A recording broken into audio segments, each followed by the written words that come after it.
The clouds swallow the golden orb of summer sun, and darkness begins to fall at Dowth in the Boyne Valley. It is nearly 10 at night by the time the sun goes down here in midsummer, and the long evenings bring with them opportunities which would be otherwise absent in wintertime. On a cloudless summer night, it doesn't get completely dark at this time of year. There is a constant glow on the northern horizon. It's as if the sun wants to linger, to cling onto the daylight which has nourished and bathed the valley during the day. The sheep graze carelessly as the light lingers, without a care in the world, and the farm machinery falls silent as evening slumber comes upon the ancient landscape. Evidence of early man's presence in this lush valley is all around. The poet and patriot John Boyle O'Reilly wished to be buried near this spot, where he grew up. The Boyne had left indelible memories in his mind, memories of a sacred and ancient place. He urged his friend, Father Anderson, to go up on the mound and take in all the sights visible from its top, for these were the memories he held of this sacred valley long after he had departed Ireland's soil.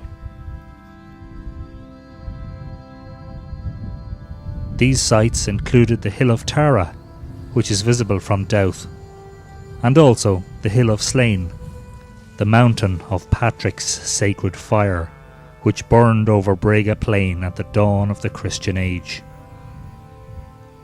The Boyne Valley continues to attract many artists and writers, and the spirit and tradition of John Boyle O'Reilly is very much alive here today.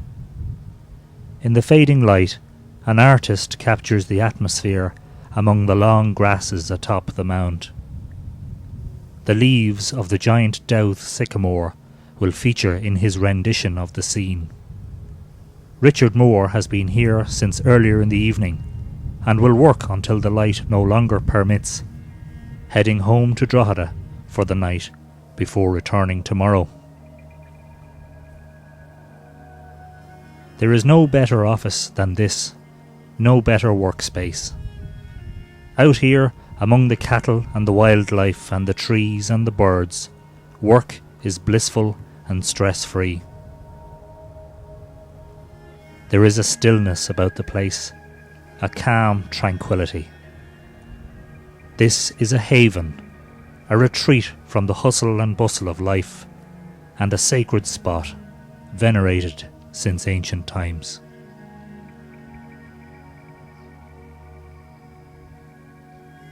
It's not difficult to see why this is such a special place. The legend of Dowth says it was built by all the men of Erin, brought together in this place by the king, who wished to build a tower from which he could reach heaven. A magic spell was worked upon the sun, so that there would be endless day for the labourers to complete their task. Just like at midsummer, there would be no darkness here during the great work. However, the spell was broken when the king lay down with his sister, and a sudden darkness descended on the place. With the promise of endless day broken, the men of Erin departed, and the legend says the place was forevermore known as Dowth, darkness. And so the darkness comes, inevitably, even on these long days, and the legend of Dowth comes alive once more.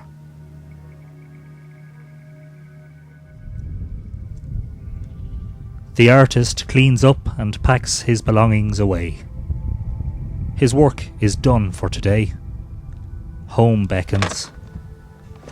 Tomorrow is another day.